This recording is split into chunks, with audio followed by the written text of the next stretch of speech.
हरे कृष्णा हरे कृष्णा कृष्णा कृष्णा हरे हरे हरे राम राम राम हरे हरे हरे गौरव। कृष्णा हरे कृष्णा कृष्णा कृष्णा हरे हरे हरे राम राम राम हरे हरे। हरे कृष्णा। तो सभी भक्तों का हार्दिक स्वागत है श्रीमद् भागवतम कक्षा में।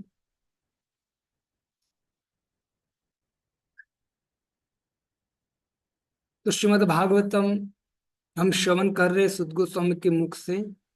सुद गोस्वामी श्रीमद् भागवतम की शुरुआत में 88,000 ऋषि मुनियों को भगवान के 24 अवतारों की सूची दे रहे हैं। तो आइए हम भगवान के 9वें अवतार की ओर जाते हैं। श्रीमद् भागवतम स्कंद 1 अध्याय 3 श्लोक क्रमांक 14। पहला जो अवतार है, कोई कोई एक भक्त बता सकते हैं कि 7 अवतार जो हम चर्चा कर चुके हैं, 8 अवतार, तो उसके विषय में कोई बता सकता है मुझे? एक भक्त कोई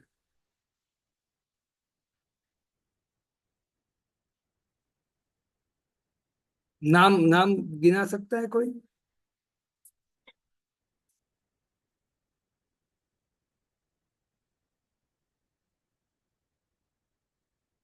कोई नहीं। ओके, तो पहला पहला अवतार हरे कृष्ण। हरे कृष्ण प्रभु जी। हाँ बोल। हरे कृष्ण प्रभु जी। पहला कुमार अवतार, दूसरा शुकर अवतार, तीसरा नारद अवतार, चौथा नर नारायण, पांचवा कपिल, छठा दत्तात्रेय, सातवां यज्ञ और आठवां ऋषभ अवतार है। 8 के भगवान के जी। अवतार हुए, तो याद रखने चाहिए।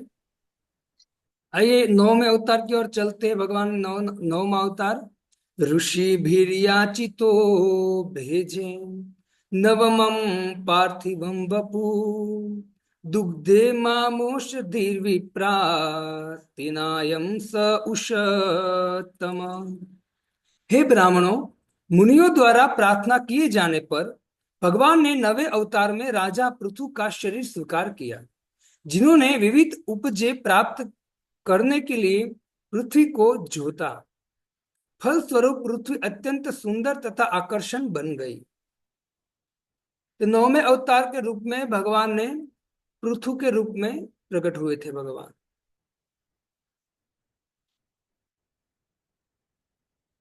भगवान पृथु के रूप में प्रकट हुए क्योंकि उनका जो पिताजी थे, जिसका नाम था वैन, वो वैन इतना आतंक मचा रहा था, राजा था, तो इतना आतंक मचा रहा था जिनके कारण पृथ्वी ने अन्न देना बंद कर दिया था। पृथ्वी ने खनिज पदार्थ देना बंद कर दिया था। तो जब वैन की दुष्टता देखी, तो ऋषि मुनियों ने, साधुओं ने विचार किया कि वैन इतना दुष्ट हो गया है, राजा है लेकिन इतनी दुष्टता कर रहा है, तो प्रजा कैसे सुखी होगी? पृथ्वी ने अन्न देना बंद कर दिया, सब मर जाएंगे। तो समस्त ऋषियों ने मिलकर वैन को अपने शाप द्वारा, अपनी शक्ति से वैन को मार दिया, और वैन के शरीर का मंथन किया, और मंथन से पृथु महाराज प्रकट हुए, जो साक्षात भगवान है। और भगवान ने वापस पृथ्वी का दोहन किया और पृथ्वी से वापस खनिज पदार्थ, अन्न उत्पन्न किया। तो इससे भगवान ने पृथु महाराज के रूप में अवतार लिया था। राजा पृथु के उत्पन्न होने के पूर्व उनके पापी पिता के कुशासन के कारण अत्यंत अशांति छाई थी। वो इतने पापी थे, पहले तो ऋषि मुनि ने सोचा कि उनका जो पिता था, मतलब वहन के पिता, अज, नहीं, नाभि नाभि या अज,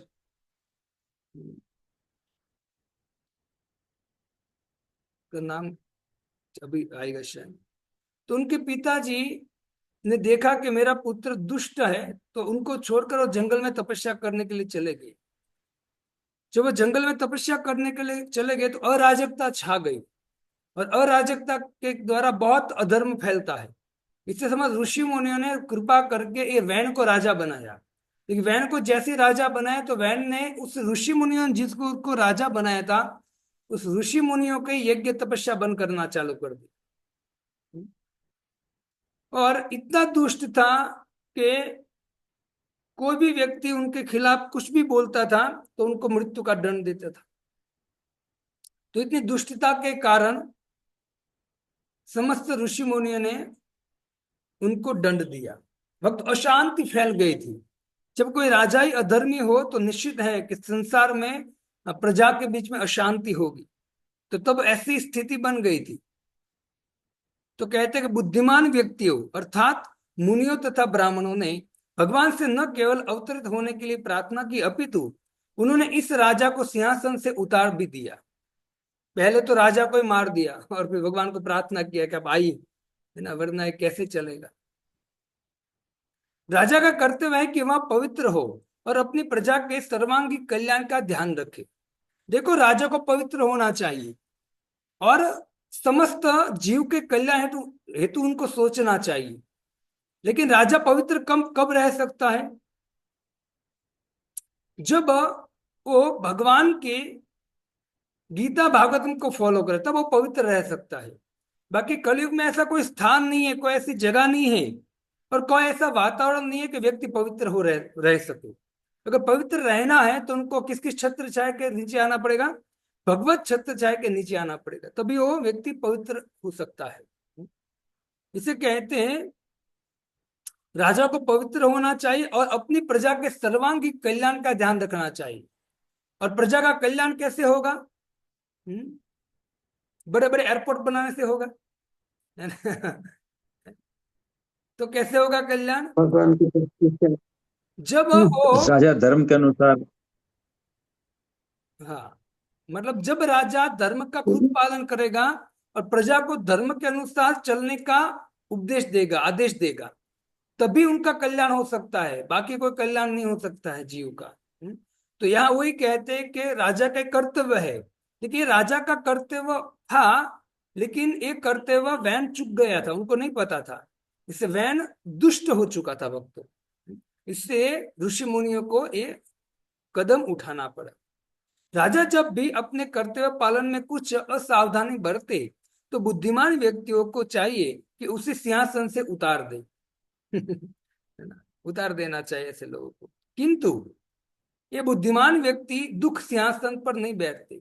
अभी तो गद्दी पर उठाने की मतलब नीचे उतारने की बात छोड़ो, क्योंकि जो राजा अधर्मी है, अधर्म का पालन करता है, धर्म की कोई पता नहीं उनको, तो व्यक्ति गादी पर बैठा रहेगा। क्यों? क्योंकि उनको फॉलो करने वाले अधर्मी अनेक मिल जाएंगे, जो उनको सपोर्ट करने वाले होते हैं। तो बैठा रहता है वो व्यक्ति, और कभी भी जीव का कल्याण नहीं होता है उसमें। किंतु ये बुद्धिमान व्यक्ति खुद सिंहासन पर ही नहीं बैठते, क्योंकि उनके जिम में जन कल्याण के और भी अधिक महत्वपूर्ण कार्य रहते हैं।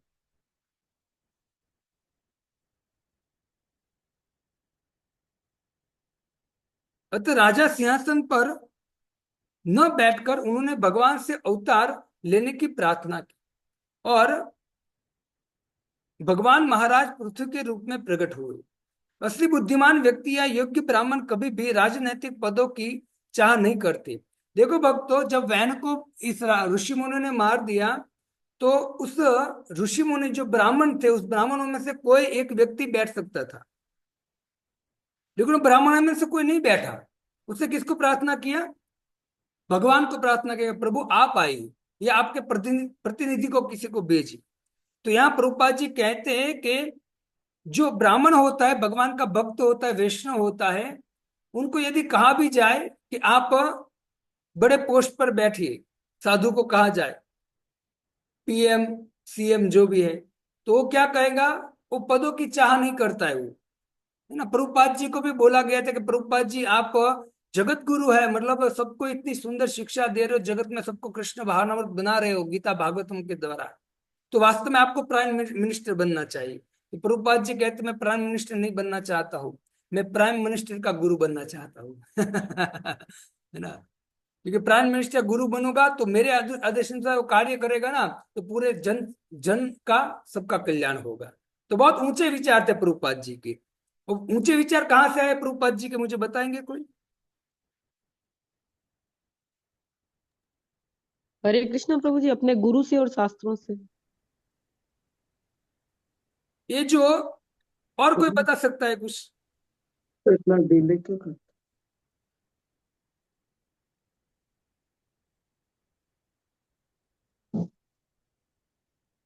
और कोई? ठीक है, मैं ही बता देता हूँ। मतलब बात तो सही है माता जी की, लेकिन अगर हम कहे कि विचार प्रभुपाद जी के अंदर कहाँ से आया, तो हम कह सकते हैं श्लोक से। अभी जो हम ले रहे हैं, है ना, ये तात्पर्य देखो आप, कि वास्तव में ये ऋषि मुनि नहीं बैठे थे, ब्राह्मण नहीं बैठे थे राजा के पद पर, है ना, उससे भगवान को पुकारा, है ना, और भगवान आए। तो मगर प्रभुपाद जी वही कहते कि नहीं, वास्तव में जो भी पीएम सीएम जो भी बना है, उनको वास्तव में किसकी शरण लेनी चाहिए? उनको वैष्णव की शरण लेनी चाहिए। पहले जो भी राजा महाराजा थे, राज्य करते थे, वो अपने गुरु की सलाह लेकर करते थे, ब्राह्मणों की सलाह लेकर करते थे। आप देखिए शिवाजी महाराज, शिवाजी महाराज राज्य करते थे तो बारंबार किसके पास जाते थे? अपने गुरु रामदास के पास जाते थे, बारंबार तुकाराम के पास जाते थे, है ना, उनका दर्शन करने, उनके उनसे आशीर्वाद मांगने के लिए जाते थे। तो ये सब राजा थे। लेकिन अभी दुर्भाग्य की बात है कि जिसको भी राजा बनने पर उसको इंद्र तुप्ति करनी है, राज्य करना है, शासन करना है, लेकिन जन का कल्याण कैसे हो उनको पता ही नहीं है। तो कैसे कल्याण होगा? उनको ऋषि मुनि जो वास्तव में भगवान गीता भागवतम पर जीवन व्यतीत करते हैं, उनकी सलाह ही लेनी है। तो कैसे जन का कल्याण होगा? इसे वास्तव में जो भगवान के भक्त हैं उनके आदेश अनुसार ये पूरा राजतंत्र चलना चाहिए, है ना, राजकारण चलने चाहिए, तभी होगा। वरना समाज में कभी सुख नहीं आएगा। समाज के लोग झगड़ते रहेंगे, छोटी छोटी बात पे तर्क वितर्क करते रहेंगे, है ना। अब देखिए यूट्यूब में, अब देखिए कितने वीडियो आते हैं जिसमें ये लोग तर्क वितर्क करते रहते हैं भक्तों, है ना। कभी इसको गालियां देंगे, कभी इसको गालियां देंगे, कभी इसको ऊंचा बना देंगे, कभी इसको ऊंचा बना देंगे, कोई कंक्लूजन है? और ये जो भी संसार में जितने भी व्यक्ति आपस में लड़ रहे हैं, चाहे वो मीडिया के द्वारा लड़ रहे हैं या एन कैन प्रकार है, लेकिन उनका कोई कंक्लूजन नहीं है ना। वो उस लड़ाई से, उस तर्क वितर्क से कभी सुखी नहीं होगी, कभी उनको संतुष्टि नहीं मिलेगी। हाँ, उनको दुख के अलावा नहीं मिलेगा कुछ, उनका मन विचलित हो जाएगा, बुद्धि विचलित हो जाएंगी, फ्रस्ट्रेट हो जाएगा व्यक्ति। इससे कभी भी ऐसी चर्चाओं से कभी व्यक्ति खुश नहीं होता है। और झगड़े के अलावा कुछ नहीं होगा जब तक जो जीव है उनको गीता और भागवतम की शिक्षा नहीं दिया जाएगा। और जो व्यक्ति गीता भागवतम की शिक्षा ले जाता है वो शांत हो जाता है, वो ऐसे फालतू झमेले में नहीं पड़ता है, कभी नहीं पड़ता है फालतू झमेले में। मेरे मेरे विचार में कुछ बात आ रही है, लेकिन मैं आपके सामने प्रस्तुत नहीं करना चाहता। तो ऐसे झमेले होते हैं और लड़ते रहते हैं। वो कहते हैं कि हम बेस्ट है, तो सामने वाला पक्ष कहता है हम बेस्ट है, तो आपस में गाली गलौज आदि अनेक चीज होती है। और दोनों का कंक्लूजन क्या निकलते हैं, सार क्या निकलता है? दोनों दुखी, दोनों दुखी। इससे भक्तों, इस संसार में जब तक व्यक्ति गीता भागवतम की छत्र छाया के नीचे नहीं आएगा, तब तक उनके मन बुद्धि शांत नहीं हो पाएंगे। और जिसकी मन बुद्धि शांत नहीं होते वो कभी सुखी नहीं हो पाता है भक्त। इससे भक्तों ऐसे राजा की जरूरत है जो गीता भागवतम के द्वारा जीवन व्यतीत करता हो। हर पोस्ट पे ऐसे व्यक्ति होने चाहिए जो व्यक्ति गीता भागवतम को सम्मान देता हो, जरूरी है।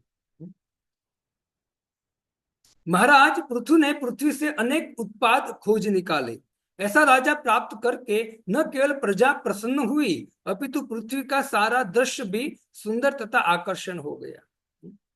भक्तों, ये तो हमारा सद्भाग्य है अभी कि पृथ्वी पर कोई ऐसे साधु संत हैं जो भगवान का नाम उच्चारण करते हैं, जो भगवान की कथा कीर्तन करते रहते हैं। इससे पृथ्वी टिकी हुई है। वरना तो संत कहते हैं कि यदि संसार में संत न होते ना, संत न होते संसार में जल जाता संसार। जो भगवान की भक्ति करने, भगवान का नाम उच्चारण करने वाले, भगवान की सेवा करने वाले यदि भक्त इस पृथ्वी पर न रहे ना, तो पृथ्वी अभी फट जाए, सब समा जाए, पाताल में चले जाए सब। ऐसी स्थिति है भक्तों, है ना। और ऐसी स्थिति हुई थी पहले, है ना, लेकिन भगवान आके सब संभालते हैं। क्यों? क्योंकि उनके जो भक्ति करने वाले संत होते हैं उनकी रक्षा के लिए आते हैं। इसे कभी हमको अहंकार नहीं करना चाहिए कि जो अन्न मिल रहा है, पानी मिल रहा है, अग्नि मिल रही है, जल मिल रहा है, वो हमको मिल रहा है। नहीं, ये हमको मिल रहा है इसके कारण क्योंकि जो संत है वो भगवान का भजन कर रहा है, तो भगवान उन पर कृपा करके वो बरसाते, उसका लाभ हम भी ले पा रहे, है ना। बाकी ये नहीं देते भगवान कुछ। हम इतने पाप करते, संसार में इतना पाप फैला हुआ है। इसे पृथ्वी ने उस समय वैन के आतंक से सब कुछ बंद कर दिया था। भक्तों, आगे समय ऐसा आएगा, ऐसा समय आएगा कि पृथ्वी धीरे धीरे धीरे, क्योंकि आगे जाके कलयुग में ऐसा समय आने वाला है कि व्यक्ति कोई धर्म का पालन करने वाला नहीं है भक्तों। धर्म का अर्थ क्या है वो व्यक्ति को मालूम नहीं होगा। आगे कलयुग में ऐसा भयंकर कलयुग आने वाला है ना। तब धीरे धीरे पृथ्वी क्या करेगी, अपने पदार्थ को वापस ले लेंगी। ये गंगा आपको दिख रही है, सूख जाएंगी, सब नदियां धीरे धीरे सूख जाएंगी भक्तों। अन्न का उत्पादन कब कम होने लगेगा, और जो आपको कष्ट पहुंचाने वाली है वो चीज बढ़ती जाएंगी। जैसे ठंडी, वो बढ़ती जाएंगी जिससे हमको और कष्ट मिलेगा, है ना। कभी ऐसी जगह पर बारिश ही नहीं होगी, या ऐसी जगह में बारिश होगी तो ऐसी इतनी बारिश होगी कि व्यक्ति सहन नहीं कर पाएगा वो बारिश, बाढ़ आ जाएंगी, अनेक व्यक्ति मर जाएंगे, है ना। तो ये सब धीरे धीरे अमुक चीज बढ़ती जाएंगी, अमुक चीज घटती जाएंगी। लेकिन वो घटने से और बढ़ने से, जो चीज घटेगी और जो चीज बढ़ेगी, दोनों में दुख के अलावा कुछ नहीं मिलने वाला है। याद रखो, इतना भयंकर समय आने वाला, मैं डरा नहीं रहा हूं, वास्तव में शास्त्र की बात है। और जो भी संसार में कार्य हो रहा है, संसार में जो भी एक्टिविटी हो रही है, सब शास्त्र के अनुसार हो। कभी कभी हम भगवान की वाणी गीता भागवतम श्रवण करते हैं, वो सुनने के द्वारा हमको वास्तव में हम भगवान के अंश होने के द्वारा हमको पता चलता कि नहीं, बात सही है एकदम, ऐसे जीवन जीना चाहिए शास्त्र के अनुसार, सब हमको पता चलता है। लेकिन फिर भी दूसरे ही दिन हम भूल जाते हैं और वापस गीता भागवत को फॉलो करना बंद कर देते हैं। उसका कारण क्या है? क्योंकि हमारे ऊपर माया का इतना प्रभाव है और हमारे अंदर इतनी भोग की वृत्ति पड़ी हुई है कि हम एक दो लेक्चर से कभी सुधरने वाले नहीं हैं। इससे अपने मन को बुद्धि के द्वारा, मतलब मन को झाड़ू मारो, है ना, बुद्धि से फटकार मारो मन को। क्योंकि मन ऐसे हमारे कल्याण प्रद जो वस्तु है ना, वहां हम जाने की इच्छा भी करते तो मन हमको जाने नहीं देता है। इससे हमारे गुरु महाराज कहते कि मन को सुबह और शाम झाड़ू से पीटना चाहिए। और जहां कल्याण है हमारा, गीता भागवतम हरि नाम में, वहां मन को बिठाना चाहिए। लेकिन व्यक्ति को मन बैठने नहीं देता है। व्यक्ति को पता भी चल जाता है कि मेरा कल्याण इसी में है, लेकिन फिर भी उनको दूसरे तीसरे दिन मन कहीं और भटका देता है और हम भटक भी जाते हैं। क्यों? क्योंकि हमारी बुद्धि स्ट्रांग नहीं है ना। इससे बुद्धि स्ट्रांग करने के लिए भक्तों भगवान की भक्ति करने पड़ेगी, है ना। इस मेधा को स्ट्रांग करना पड़ेगा। और भगवान कहते हैं कि अगर बुद्धि स्ट्रांग करनी है आपको तो क्या करना पड़ेगा, तो उसका उपाय देते हैं भगवान। श्रीमद् भगवद गीता 10वें अध्याय के 10वें नंबर के श्लोक, तेषाम सतत युक्ता नाम भजताम प्रीतिपूर्वकम। कोई व्यक्ति यदि मेरी प्रीतिपूर्वक मेरा भजन करेगा, ददामी बुद्धि योगत्वम, मैं उसको बुद्धि प्रदान करूंगा, तो भगवान कहते हैं। और जब भगवान बुद्धि श्रेष्ठ देंगे ना भक्तों, तो बुद्धि श्रेष्ठ बुद्धि के द्वारा हम मन को नीचे बिठा सकते हैं, है ना। मन अपनी जो दुष्टता के द्वारा हमको पाप में लगा रहा है, वो मन शांत हो जाएगा। लेकिन इस नेताओं को कौन समझाएगा कि मन बुद्धि को शांत करना है, प्रसन्न करना है, तत्वगुणी करना है, तो हमको भगवान की शरण में जाना चाहिए। कौन समझाएगा? तो भक्तों, ये पृथु महाराज जो आए उससे बहुत, अब जब चौथा स्कंद हम पढ़ेंगे ना, तो विस्तार से पृथु महाराज का वर्णन है, उसमें हम ये सब विस्तार से चर्चा करेंगे पूरी। तो आइए, नवमा अवतार पृथु महाराज का, 10वां अवतार जो है उसके आगे बढ़ते हैं। रूपम स जगृहे मास्यम चाक्षुषो दति संप्लवय नव्यारोप्य मया अपिव्यस्त्वं तमनुमम्। जब चाक्षुष मनु के बाद पूर्ण जल प्रलय हुआ और सारा जगत जल में डूब गया था, तब भगवान मत्स्य के रूप में प्रकट हुए और व्यवस्वत मनु को नाव में रखकर उनकी रक्षा किया। तो भगवान ये जो 10वां अवतार है भक्तों, मत्स्य के रूप में लिया था। सत्यवत मुनि की रक्षा किया और अनेक ऋषि मुनि की रक्षा किया भगवान ने मत्स्य रूप में। और सत्यवत मुनि को कहा कि मनवंतर जैसे ही समाप्त हो जाएगा तो अगले मनवंतर में तू मनु बनेगा, भगवान ने उनको वचन दिया था। तो कहा जाता है कि भगवान इस मत्स्य रूप का अवतार इसलिए है क्योंकि जो संत थे ऋषि मुनि उनकी रक्षा के लिए, और ये जो सत्यवत मुनि थे वो भी राजा थे लेकिन ऋषि थे वो साथ में, उनकी रक्षा के लिए भगवान ने मत्स्य अवतार धारण किया था।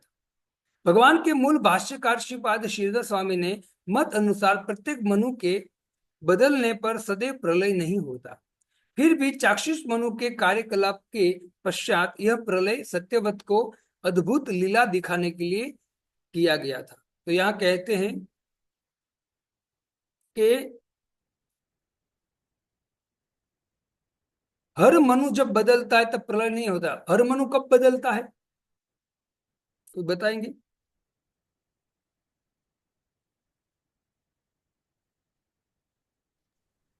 हरे कृष्ण प्रभु जी। जी, इकोत्तर चतुर्युगी होने के बाद मनु बदलता है। मनु की अवधि होती है एकोत्तर चतुर्युगी, और जैसे उनकी एकोत्तर चतुर्युगी उनकी आयुष्य समाप्त हो जाता है तो दूसरा मनु बैठता है और मनु चला जाता है। तो यहाँ कहते हैं हर मनु बदलने से प्रलय नहीं होता है, लेकिन जब चाक्षुष मनु मनमंत्र था तब सत्यवत मुनि थे, तो सत्यवत मुनि की रक्षा के लिए जब सत्यवत मुनि थे तब प्रलय हुआ था। तो उस समय सत्यवत मुनि की रक्षा करने के लिए भगवान ने अद्भुत लीला किया था, जो मत्स्य का अवतार लिया था। कहते कि मछली इतनी बड़ी थी, इतनी बड़ी थी कि समझो कि अनेक योजन में थी, किलोमीटर में नहीं, कैसे योजन में मछली थी, क्योंकि ऐसा रूप भगवान ही धारण कर सकते। हम वो चर्चा करेंगे 8वें स्कंद में भक्तों। लेकिन श्री जीव गोस्वामी ने प्रामाणिक शास्त्रों से विष्णु धर्मोत्तर मार्कंडेय पुराण हरिवंश आदि से निश्चित प्रमाण प्रस्तुत किए हैं कि प्रत्येक मनु के बाद प्रलय होता ही है। श्री विश्वनाथ चक्रवर्ती ठाकुर ने भी श्री जीव गोस्वामी का अनुमोदन किया है और भागवत अमृत से प्रत्येक मनु के पश्चात ऐसे जल प्लावन के उदाहरण दिए हैं। इसके अतिरिक्त भगवान अपने भक्त सत्यवत पर विशेष अनुग्रह प्रदर्शित करने के लिए इसे विशेष युग में स्वयं अवतरित हुए। तो अमुक संतों का मत है कि प्रलय नहीं होता है, अमुक संतों का मत है कि प्रलय होता है। विकल्प भेद की कथा है सब। सुरासुराणाम मुदधिम मथनम ताम मंदराचलम दग्रे कमठ रूपेण पुष्ट एकादशे विभु। भगवान का 11वां अवतार कच्छप के रूप में हुआ, जिनकी पीठ ब्रह्मांड के आस्तिकों तथा नास्तिकों के द्वारा मथाने के रूप में प्रस्तुत किए जा रहे मंदराचलन पर्वत के लिए आधार बनी। नास्तिक और आस्तिक कौन कौन किसकी बात कर रहे हैं? देवता और देवता और हाँ, तो दानव। देवता कौन हुए? नास्तिक या आस्तिक? देवता आस्तिक और आस्तिक। असुर नास्तिक। मनीष प्रभु, देवता कौन हुए? आस्तिक। आस्तिक हुए। और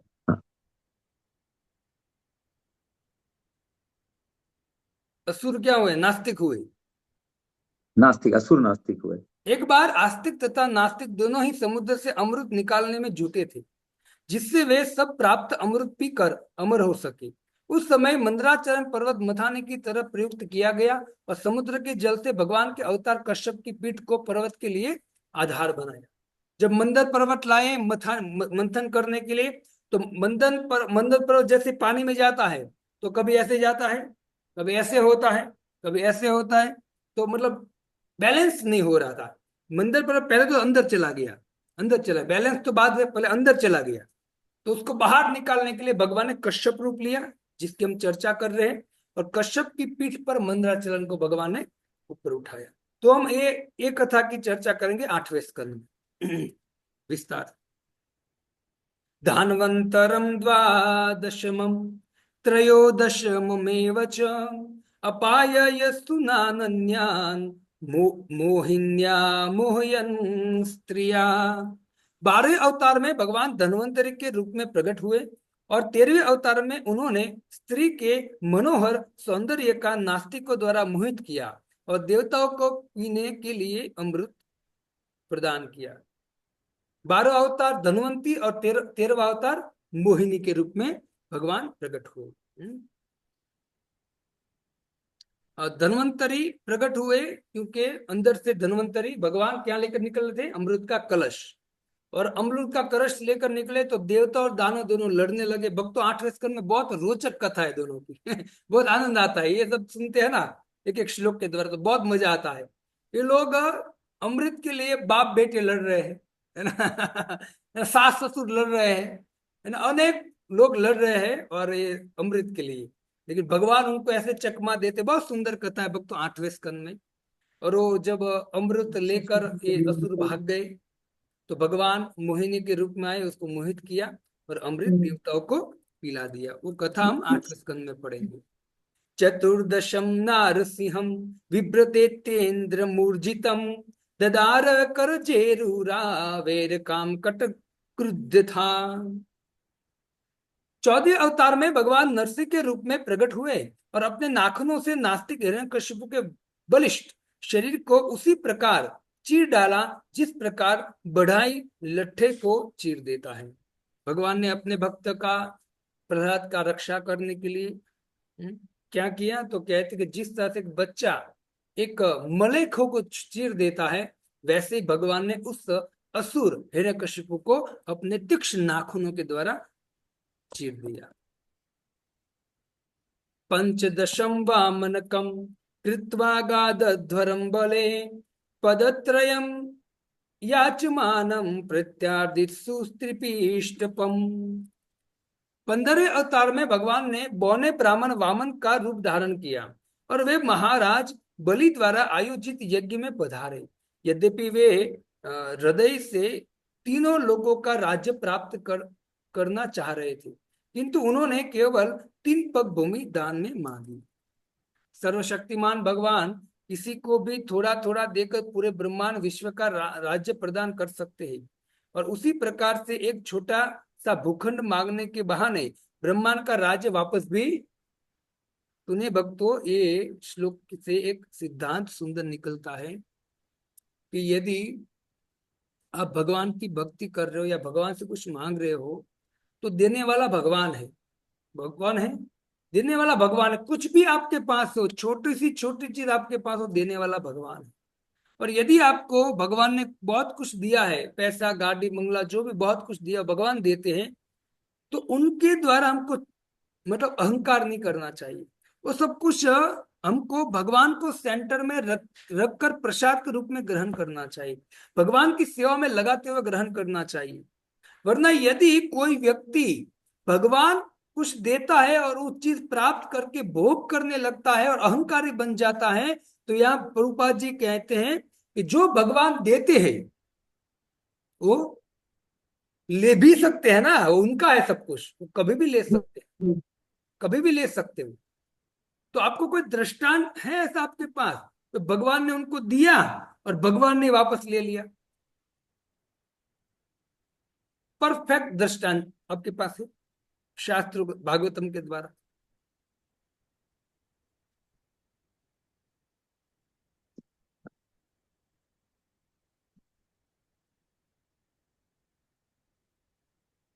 यस, कोई बताएगा? ठीक है, तो मैं बता देता हूँ, सुनिए ध्यान से। अब मैं जब बताऊंगा बोलूंगा हाँ हाँ प्रभु, ऐसा बोलोगे आप, ठीक है? आपको पता तो सब है, लेकिन और ये भागवत में आपको श्रवण करा रहा हूं, इसका मतलब है मैं ज्ञानी हो गया? नहीं नहीं नहीं, नहीं। आप सब ज्ञानी हैं, मैं कहाँ ज्ञानी? मैं तो प्रभुपाद जी की और मेरे गुरु की आदेश अनुसार मैं आपको स्मरण करा रहा हूँ। क्या करा रहा हूँ? स्मरण करा रहा हूं। आप सबको पता ही है भागवतम गीता, है ना? आप सब अ, भारतीय संस्कृति में पैदा हुए हो, सबको पता है। लेकिन गुरु की आज्ञा से मैं आपको क्या करा रहा हूं? स्मरण दिला रहा हूं, है ना? तो जब भगवान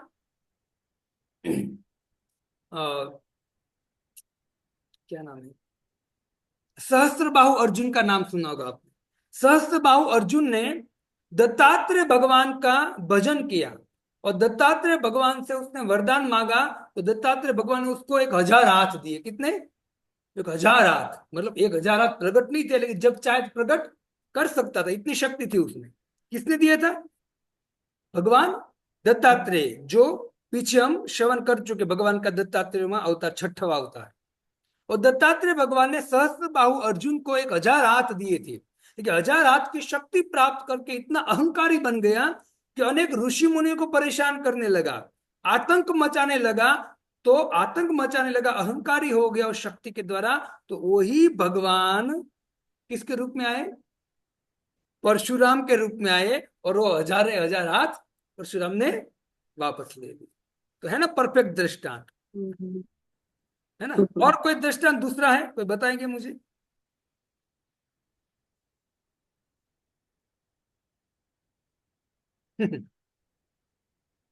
और कोई दृष्टांत है? जब बलि यज्ञ कर रहा था, तो यज्ञ में से अनेक चीज निकली। यज्ञ, घोड़े निकले, तलवार, अनेक चीज निकली, और वो यज्ञ के द्वारा बलि शक्तिमान हो गए। मतलब भगवान ने यज्ञ के रूप में बलि को शक्ति दिया, बहुत शक्ति दिया।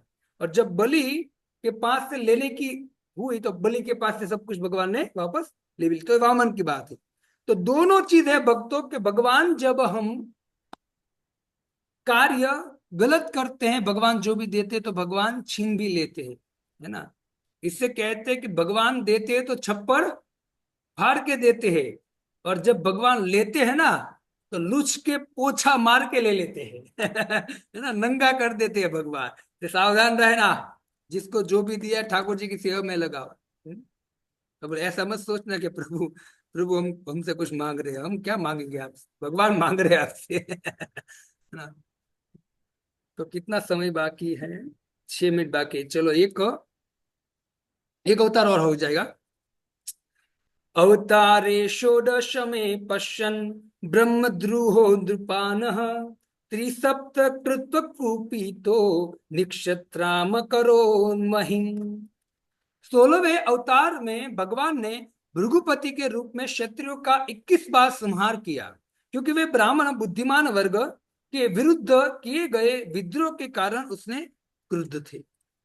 जब ब्राह्मण बहुत दुष्ट हो जाते हैं, अपना जो कार्य भगवान ने सौंपा है ब्राह्मणों को, उनको छोड़कर बस वो पाप में लग जाते हैं, तो भगवान आते हैं परशुराम के रूप में, और ब्राह्मणों का क्या कर देते हैं? ब्राह्मणों को भी सजा देते हैं और क्षत्रिय को भी सजा देते हैं।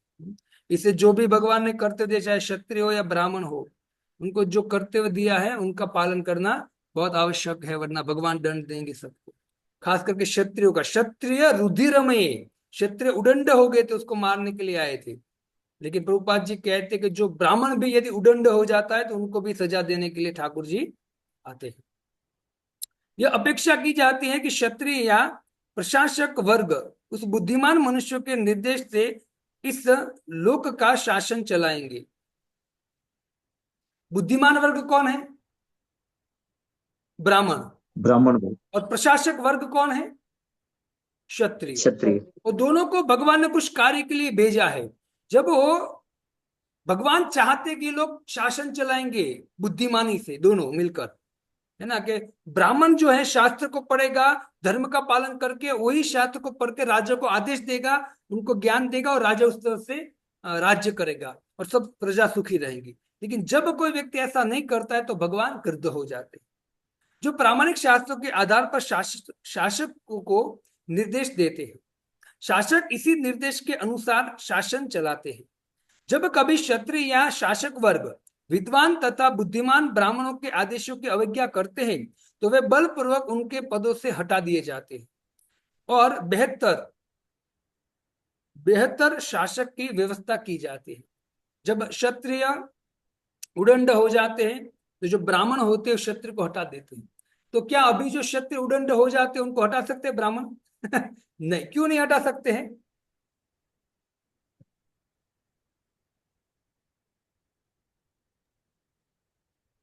क्योंकि ब्राह्मण में अभी धर्म की हानि हो रही है। ऐसी शक्ति नहीं रही है ना, ब्राह्मण में ऐसी शक्ति नहीं रही है कि ब्राह्मण क्षत्रिय को भी आदेश दे, है ना, कि आप ऐसा करो, क्योंकि उसमें इतनी शक्ति नहीं रही है ना, अभी नहीं कर सकते।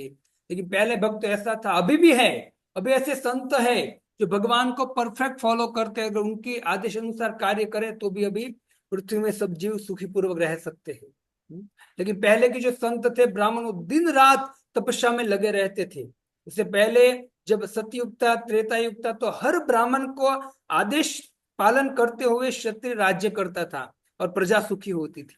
लेकिन धीरे धीरे ये सब कुछ समाप्त हो गया। इससे क्षत्रिय अपनी मनमानी करने लगे, अपने इंद्र तृप्ति करने लगे, और जो व्यक्ति मतलब पाप नहीं किया है, मतलब गलत कार्य नहीं किया, उसको भी दंड देते, ऋषि मुनियों को सताने लगे थे क्षत्रिय। इससे स्वयं परशुराम आए और परशुराम ने उनका वध किया। तो भगवान ने परशुराम का, ये सब विस्तार से भक्तों आगे 8वें 9वें 7वें 6ठे स्कंद में हम श्रवण करेंगे भगवान के अवतारों की लीलाओं को। ठीक है, तो अब अवतार भगवान लेंगे परशुराम, पराशर मुनि के पुत्र के रूप में, वेदव्यास जी के रूप में 17वां अवतार, वो हम श्रवण करेंगे कल। ठीक है, तो अभी शॉर्ट में मैं सब कुछ आगे बढ़ रहा हूं, और फिर विस्तार से एक के बाद एक अवतार आएगा, उसको विस्तार से श्रवण करेंगे। हरे कृष्णा कृष्णा कृष्णा हरे हरे, हरे राम राम हरे राम राम राम हरे श्रील हरे। प्रभुपाद की जय।